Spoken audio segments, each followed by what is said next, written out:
Bom dia, meus irmãos, a graça e a paz. É um prazer poder estar mais essa manhã de domingo, junto com os irmãos, estudando mais um tema da Escola Bíblica Dominical. Como eu sempre digo, preparem uma caneta, um pedaço de papel, alguma coisa onde você possa fazer as suas anotações, aquilo que você achar necessário anotar nesse tema que nós vamos estudar hoje. É mais um tema muito apropriado para os momentos que nós estamos vivendo hoje, né? E vamos falar de vários assuntos, vários tópicos. Qual o propósito da vida? Qual o sentido da vida? Existe propósito para tudo aquilo que acontece na minha vida, ou todos nós somos sujeitos a passar os intempéries na vida durante essa linha do tempo em que nós vivemos, né? Onde somos sujeitos a passar a todo tipo de problemas, situações de dificuldades, mesmo sendo cristãos ou não, ou professando uma fé. E pegue um papel, uma caneta, para a gente começar mais essa aula. O tema que nós vamos estudar hoje é: qual é o propósito da vida? Qual o sentido da vida? Você pode até parar e pensar, e se tivesse a oportunidade de me dizer, você poderia até dizer assim: Eduardo, eu sei qual é o propósito da vida. O propósito da vida é servir a Jesus, ou falar de Jesus para as pessoas, mas eu não estou dizendo sobre nesse aspecto, né? Nesse aspecto em específico.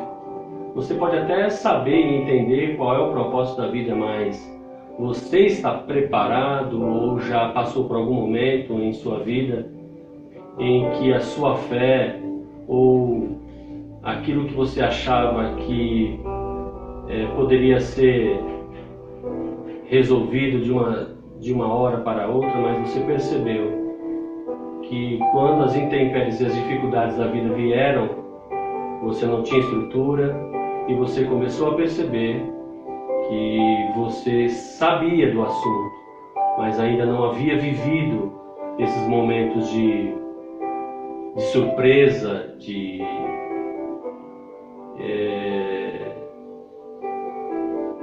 momentos que a gente não espera, como estamos vivendo hoje com o Covid, não é?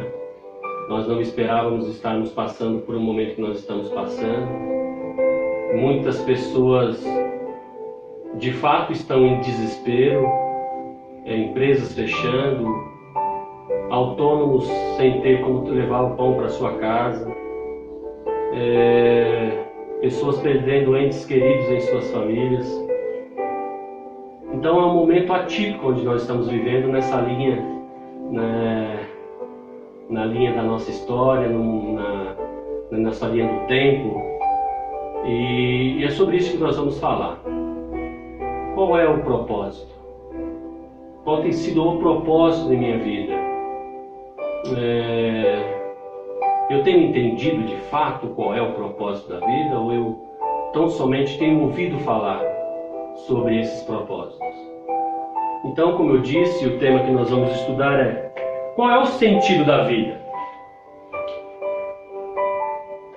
O texto em que nós vamos estudar está em Eclesiastes, capítulo 3, do versículo 1 ao versículo 4.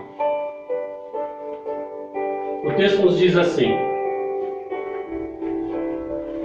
para tudo há uma ocasião, e um tempo para cada propósito debaixo do céu.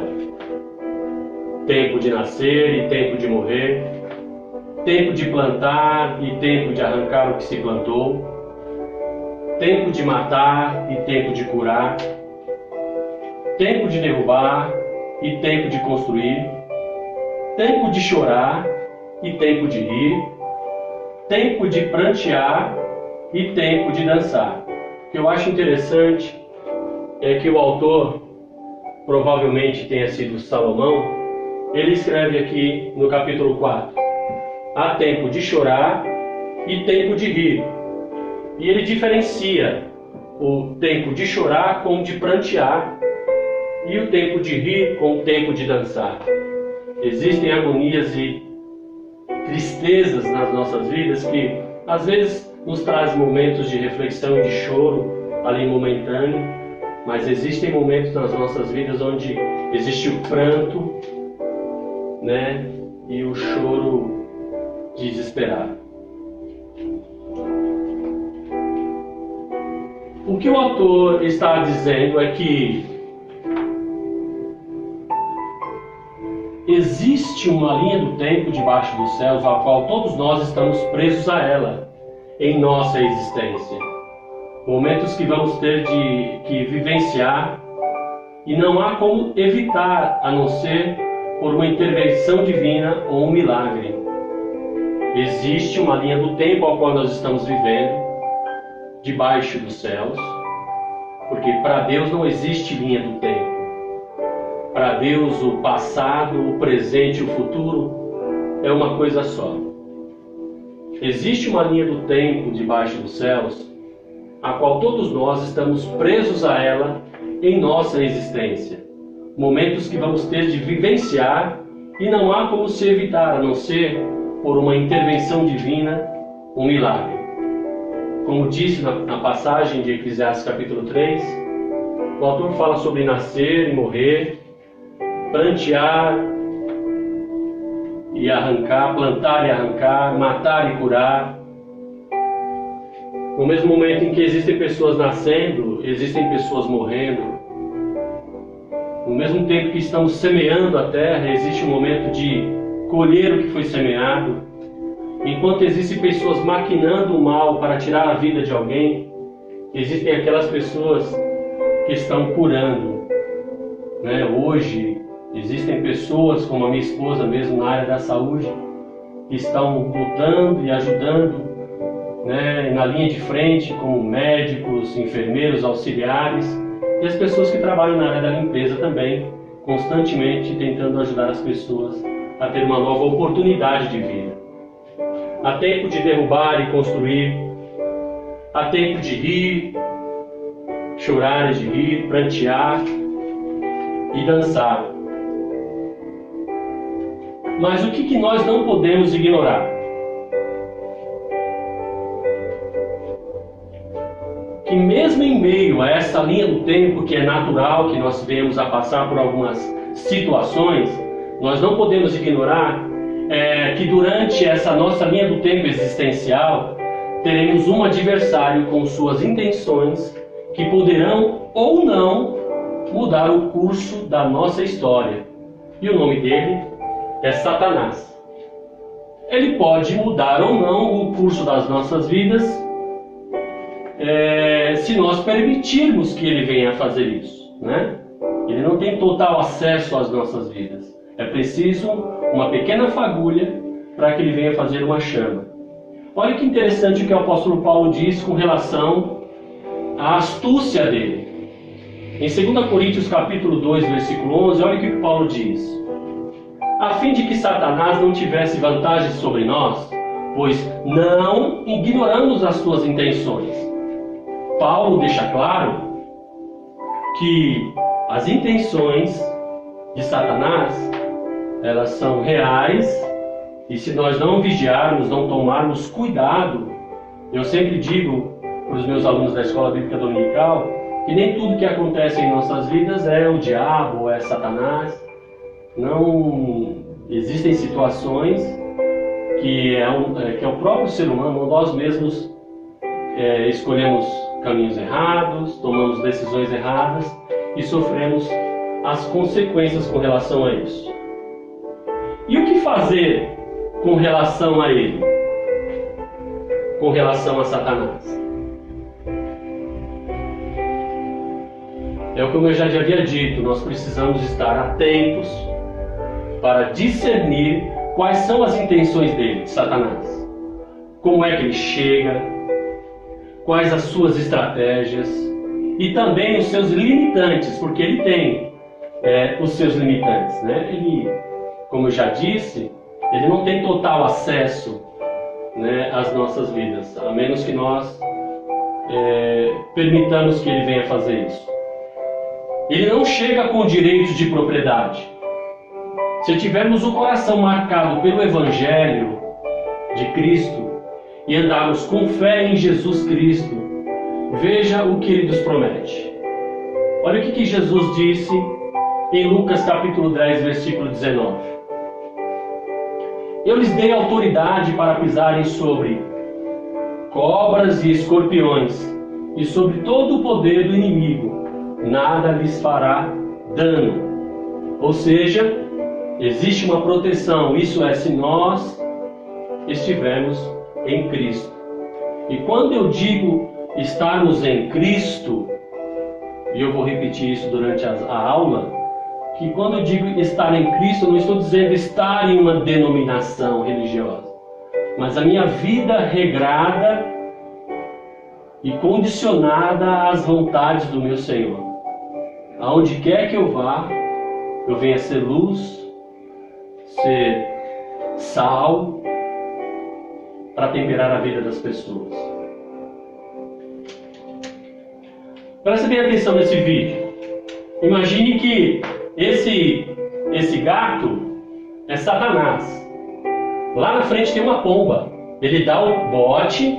Olha o que a pomba faz. Ela dá a volta e vem andando sossegadamente. Só que ele não consegue dar a volta. Olha a dificuldade que ele encontra. Se nós estivermos em Cristo, o Satanás não vai ter como nem dar a volta no parapeito para conseguir fazer algum tipo de mal ou algum dano nas nossas vidas. Uma pomba, com a sua singeleza, causou toda essa dificuldade ao bote desse gato com toda a sua astúcia. Eu espero que vocês tenham visto, tenha ficado nítido para vocês. É para exemplificar o que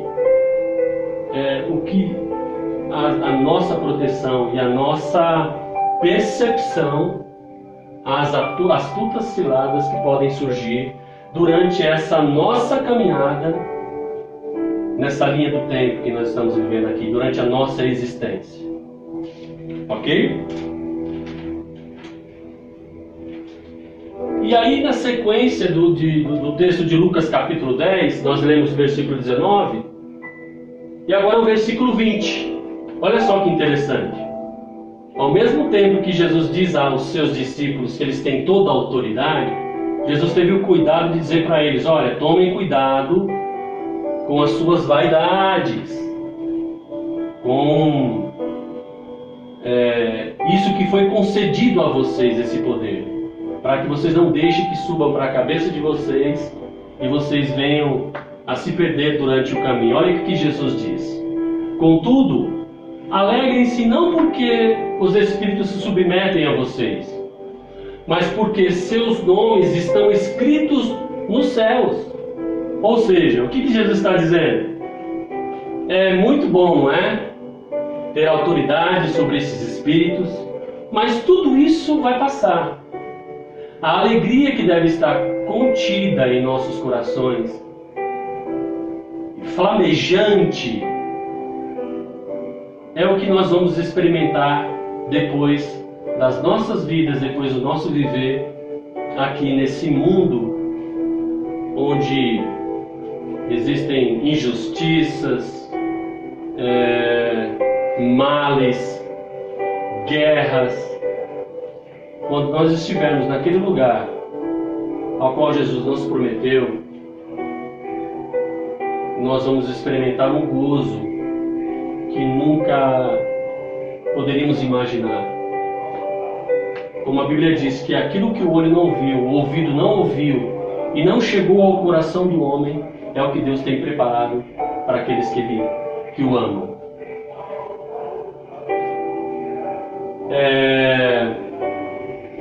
Então, como já nós vimos, existem dois tipos de intervenções que irão acontecer no curso das nossas vidas. A primeira, que já foi falada, as intervenções que irão acontecer naturalmente durante a nossa existência. que está em Eclesiastes capítulo 3, do versículo 1 ao 4, como já lemos. E as que poderão acontecer se não estivermos atentos e vigilantes. Atentos e vigilantes. Vindas de Satanás com as suas intenções, como disse Paulo em 2 Coríntios capítulo 2, versículo 11.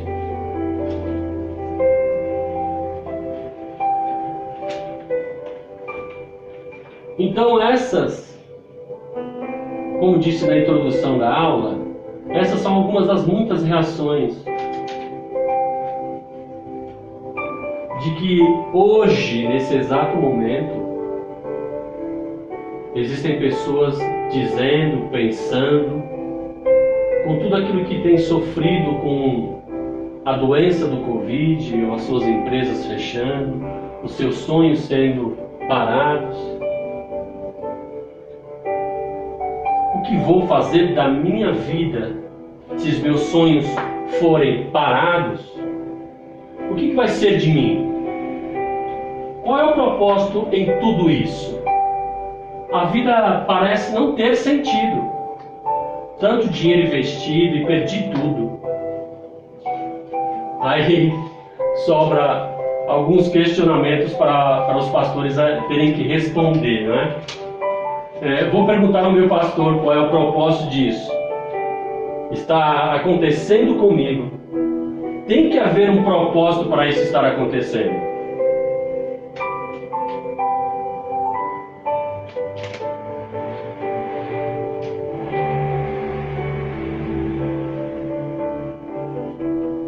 E onde é que está o problema no desespero da humanidade?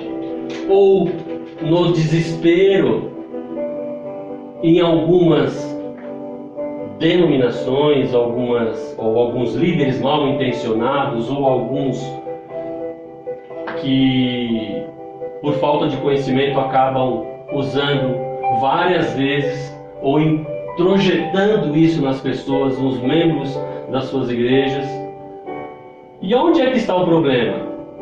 O problema está no mau uso da palavra propósito. Qual é o propósito? As pessoas enlouquecem, estão enlouquecendo por causa dessa palavra. Eu venho aqui falar com vocês, olhando nos olhos de vocês. Eu não sei qual vai ser o alcance desse vídeo, porque eu costumo pôr nos grupos da minha família, para alguns amigos. Mas eu gostaria de dizer a você que vive uma vida cristã procurando propósito a todo momento nas coisas que acontecem em sua vida, você corre um grande risco de ser uma pessoa alienada, enlouquecida, buscando propósito em tudo aquilo que vem a acontecer da sua vida. E eu digo a você que algumas coisas podem acontecer durante o curso da nossa vida que tenha algum propósito. E esses propósitos vão ser esclarecidos em nossos corações. Mas a nossa própria existência nos deixa vulneráveis a fatos e acontecimentos que podem vir a acontecer. Nós estamos sujeitos a todas essas coisas. Então não fique desesperado procurando propósito. Eduardo, então quando fico doente, por exemplo, preciso ser internado, estou internado em um hospital, o fato de eu estar ali não é um propósito de Deus. Eu digo para você, não é um propósito, é uma oportunidade. É uma oportunidade de você colocar em prática tudo aquilo que você aprendeu sobre graça, misericórdia, amor,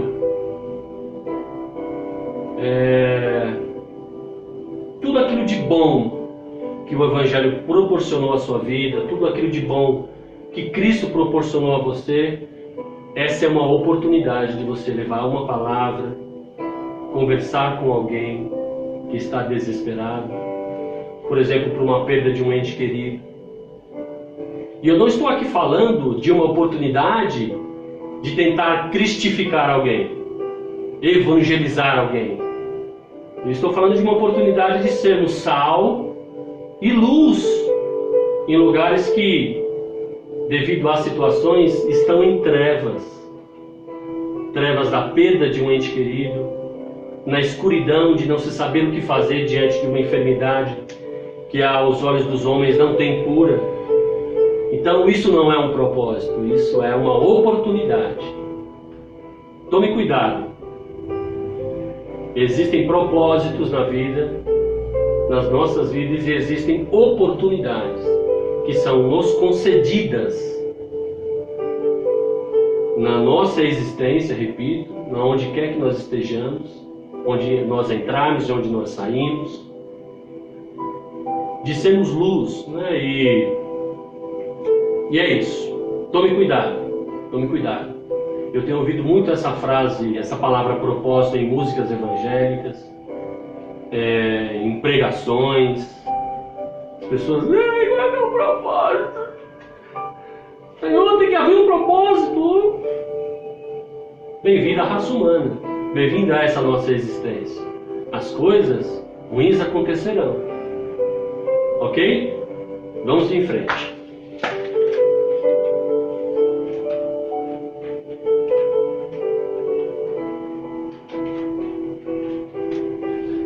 Como eu já disse, não há privilégios. O fato de sermos pessoas justas não nos exime de passarmos por dias maus. Vejam o que disse Jesus. Mas eu lhes digo, amem os seus inimigos e orem por aqueles que os perseguem, para que vocês venham a ser filhos de seu Pai que está nos céus. Porque Ele faz raiar o sol sobre maus e bons e derrama chuva sobre justos e injustos. Ou seja, não existem privilégios. Porque senão não existiria um Deus justo e verdadeiro. Porque haverá um dia em que não haverá a oportunidade de desculpas. Porque a chuva, ela cai sobre justos e injustos. E Ele faz nascer o seu sol, olha que lindo. Porque Ele faz raiar o seu sol, Deus faz raiar o seu sol sobre maus e bons. Todos nós estamos sujeitos a passar por esses intempéries da vida. E derrama chuva sobre justos e injustos.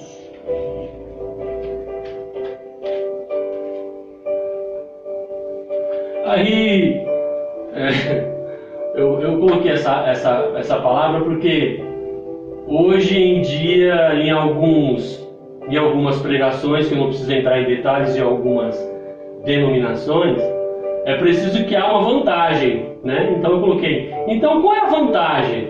Como se já não estivéssemos no lucro, né? De sermos justos ou servirmos a Jesus. Qual é a vantagem, então? A vantagem é que está no fato de que mesmo em dias maus, você se sentirá abraçado, acolhido, podendo sentir aquela paz que sobrepassa todo entendimento. O que me chama a atenção, quando nós falamos da paz de Cristo, ela é real. Olha o que aconteceu, o que João escreveu no capítulo 20, no versículo 19. Jesus, esse acontecido foi após a ressurreição de Jesus. Os judeus estavam caçando os discípulos para matá-los. Se vocês lerem o capítulo todo, o capítulo 20 inteiro, vocês vão perceber que o que estava acontecendo, qual era aquele contexto? Era um contexto de morte. Olha só o texto, o versículo. Ao cair da tarde daquele primeiro dia da semana, estando os discípulos reunidos a portas trancadas, por medo dos judeus, Jesus entrou, pôs-se no meio deles e disse: paz seja com vocês. Em momentos de morte, onde não há esperança, parece loucura. Como ter paz em meio ao desespero, ao cheiro de morte? Quando temos Cristo, quando sentimos Cristo. Um exemplo é quando Jesus disse que aquele que não comesse a sua carne ou bebesse o seu sangue não teria parte com ele. Seus discípulos assustados, pensando que aquilo era canibalismo, né? Mas o que Jesus estava querendo dizer é como da mesma forma que o alimento ela faz parte do nosso organismo, quando nós comemos e bebemos alguma coisa, ele faz parte, né? Dependendo do alimento, ele tem algumas propriedades benéficas para a nossa saúde e para o nosso organismo. É isso que Cristo está dizendo. Quando nós temos Cristo, ele faz parte, nós somos um, eu e ele, nessa caminhada, mesmo com dificuldades que às vezes não esperamos e que são inerentes, repito, nas nossas vidas. A paz de Cristo é o suficiente para que eu possa passar por cada uma dessas situações.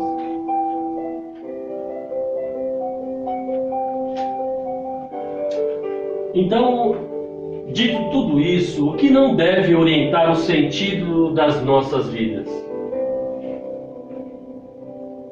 Não devemos orientar o sentido das nossas vidas pelos sonhos relativos. Não podemos colocar todas as nossas experiências de viver e de alegria em realizações de sonhos. Porque esses sonhos podem não acontecer. Então, pessoas se tornam alcoólatras, se drogam, outras tiram as suas próprias vidas, porque vivem em função das realizações de sonhos. Eu fico imaginando hoje quantos sonhos não foram destruídos por conta do momento em que nós estamos vivendo hoje. Se nós não tivermos uma base sólida, nós desmoronamos.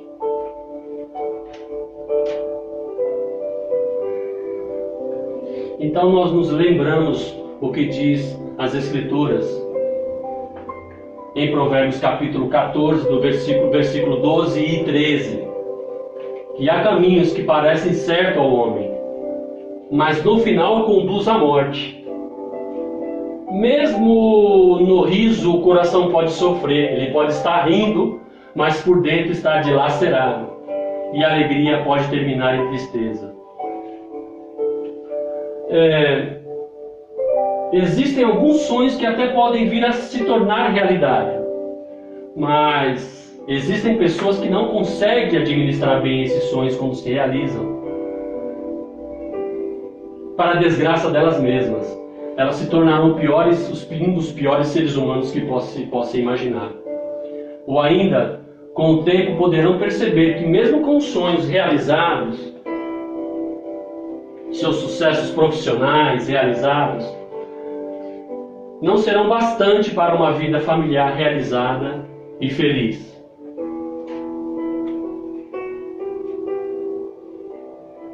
O que deve orientar o sentido das nossas vidas são agora venho a falar de propósitos. Propósitos absolutos e os propósitos relativos. O que é um propósito absoluto? O propósito que deve conduzir a minha vida é o propósito absoluto. Independente da minha idade, estado civil ou qualquer que seja a condição Esse propósito absoluto, ele sobrevive a tudo.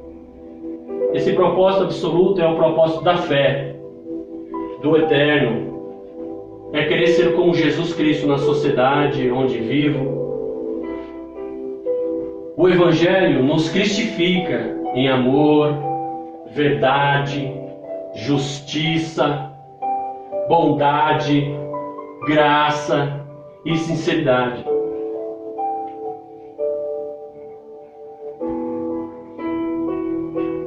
Todo cristão que tenha entendido o Evangelho, por isso que eu disse no início da minha fala, Eduardo, eu sei qual é o propósito da vida. Servir a Jesus. Mas talvez você não tenha experimentado isso ainda. O que de fato faz a diferença nos momentos da adversidade. Experimentado o que é, de fato, estar em Jesus e Jesus em mim. Então, todo cristão que tenha entendido o Evangelho e o chamado de Jesus, entendeu que esse é o propósito da vida. Se não abrirmos a nossa guarda para esse propósito absoluto, que é ser como Cristo no meio onde vivemos, seremos os mais infelizes dos homens ou mulheres. Nós precisamos exalar Cristo aonde quer que nós estejamos. Nós não podemos nos deixar, repito, sermos pessoas alienadas, pessoas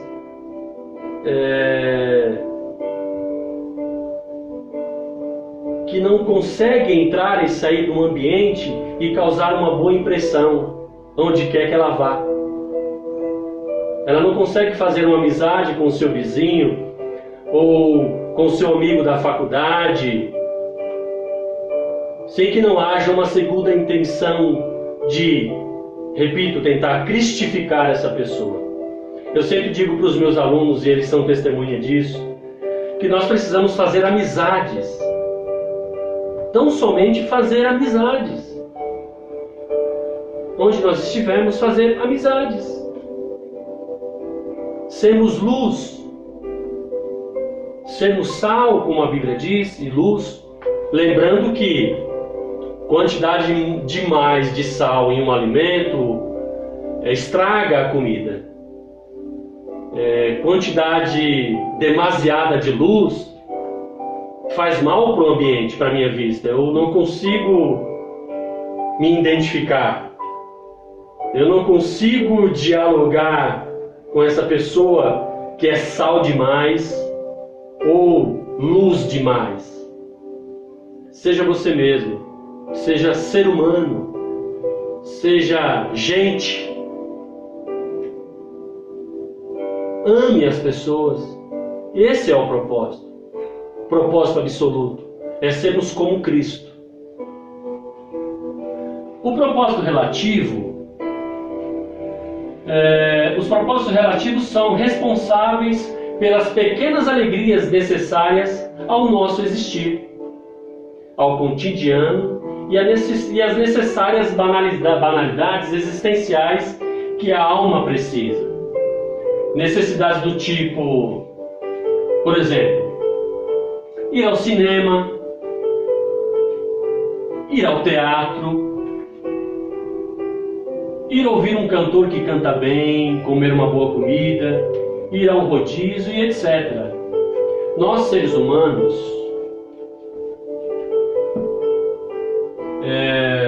precisamos de pequenas banalidades a esse nosso existir que é temporário e passageiro. São banalidades que fazem parte da vida, né? Infelizmente hoje muita coisa mudou, mas antigamente não se poderia ter nenhuma televisão em casa, né? Dizia-se que isso era ser cristão. Uma pessoa viver uma vida isolada do mundo que acontece lá fora, das coisas, dos acontecimentos que estão ao nosso redor. É muito triste. Vamos lá. Então chegamos à nossa conclusão. Nós, os seres humanos, precisamos como prioridade existencial termos propósitos absolutos e eternos que nos darão significado quando tudo vai mal.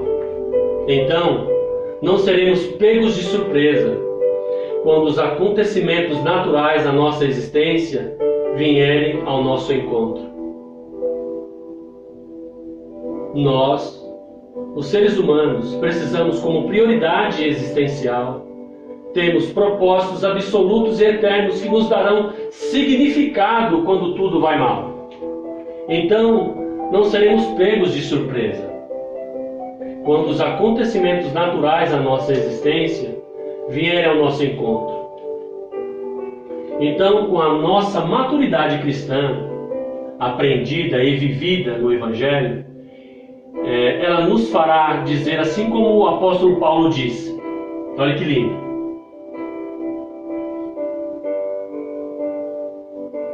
Em Filipenses capítulo 4, do versículo 11 ao versículo 13, olha que Paulo diz. Não estou dizendo isso porque esteja necessitado, pois aprendi a adaptar-me a toda e qualquer circunstância. Sei o que é passar necessidade e sei o que é ter fartura. Aprendi o segredo de viver, ou o segredo da vida. Contente em toda e qualquer situação, seja bem alimentado, seja com fome, tendo muito ou passando necessidade. E ele termina: tudo posso naquele que me fortalece. Tudo posso. A paz está em mim. Se Cristo estiver em mim e eu nele, tudo posso naquele que me fortalece. E poderemos dizer também o que o profeta Abacuque diz. Em Abacuque, capítulo 3, versículo 17 e 18, olha o que o profeta Abacuque diz com relação a Deus no Antigo Testamento. Mesmo não florescendo a figueira, não havendo uvas nas videiras, mesmo falhando a safra de azeitonas, não havendo produção de alimento nas lavouras, nem ovelhas no curral, nem bois nos estábulos, ainda assim eu exaltarei no Senhor e me alegrarei no Deus da minha salvação. É bom ter essa segurança. Nós podemos experimentar essa segurança se nós lermos o Evangelho, se nós aprendemos no Evangelho, se nós aprendemos a pôr em prática o que o Evangelho diz que nós devemos fazer, nós cresceremos. E mais do que isso, nós experimentaremos um pouco daquilo que está nos reservado na eternidade, um pouco aqui na Terra ainda. De momentos felizes com pessoas que amamos, das pessoas que amamos na família, pessoas que amamos no nosso dia a dia e no nosso cotidiano, porque as pessoas vão sentir prazer em estar conosco. Você, ao chegar, para essas pessoas vai fazer a diferença. Se você não estiver ali, a festa ou o momento não foi o mesmo, porque faltou alguém naquele momento para fazer parte desses momentos de alegria. Então o que eu digo a você é isso. A minha oração em mais essa aula da Escola Bíblica Dominical é que nós possamos a todos os momentos em nossas vidas e nós possamos entender de fato qual é o propósito da vida, esse propósito absoluto que é Cristo em mim, Cristo exalando através de mim para as pessoas que passam dificuldade, estão sofrendo, estão passando por perda de entes queridos, estão falindo, estão tirando as suas vidas, que já existe um número já de uma quantidade grande de pessoas que têm tirado as suas vidas decorrente ao momento que nós estamos vivendo hoje. Essa é a minha oração. E que Deus nos ajude a vivermos uma vida cristã saudável, onde possamos entrar e sair em qualquer ambiente, sem que nada venha macular o Senhor da minha vida. Eu vou orar agora, pedindo a Deus que nos ajude, pedindo a Deus que Ele nos ajude a passar por esse momento difícil que nós estamos passando do Covid-19. Que Ele continue nos dando força, sabedoria, discernimento de todas as coisas. Que Ele mesmo possa responder aos questionamentos dos nossos corações. Senhor, nós queremos Te agradecer, louvar o Teu nome por esses momentos que passamos aqui, Senhor, aprendendo e estudando juntos, como igreja, como comunidade Canaã, Igreja Batista Canaã. Quero Te agradecer pela minha família, a minha filha Emily, pela minha esposa Vânia. Quero agradecer pelos meus irmãos e família e os meus familiares que estiveram e continuam orando pela nossa família. Passamos por momentos difíceis com a saúde da Vânia. Graças a Deus não é nada grave. Ela está sob efeito de medicações, mas está bem, está em casa, está trabalhando. Obrigado, Senhor, pelos Teus cuidados. Obrigado pela Tua paz, que mesmo em meio a momentos difíceis, nós podemos sentir, podemos experimentar a boa mão do Senhor conduzindo todas as coisas. Eu Te agradeço pela minha família, pelos meus irmãos, pelos meus primos, pelos meus sobrinhos, pelos meus amigos. Que o Senhor, através do Teu Espírito Santo, venha a tocar no coração de cada um deles.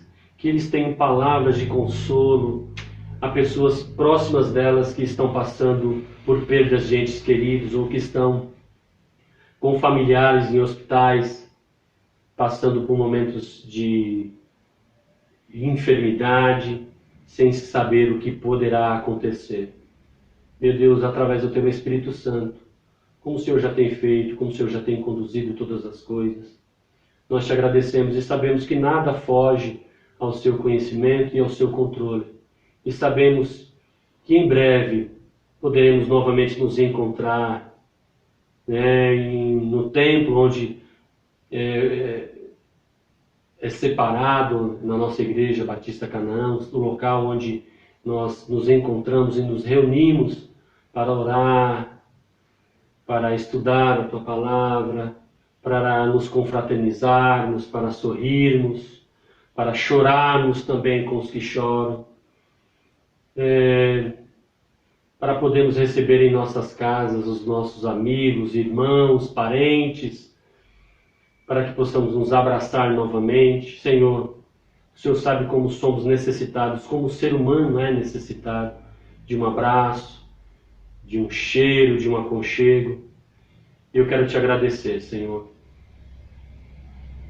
no nome do Teu Filho Jesus Cristo, pela Tua presença em nossa casa, em nosso lar, fazendo parte do nosso viver, em tudo aquilo que nós somos, em tudo aquilo que nós nos propomos a fazer, está o Senhor à nossa frente.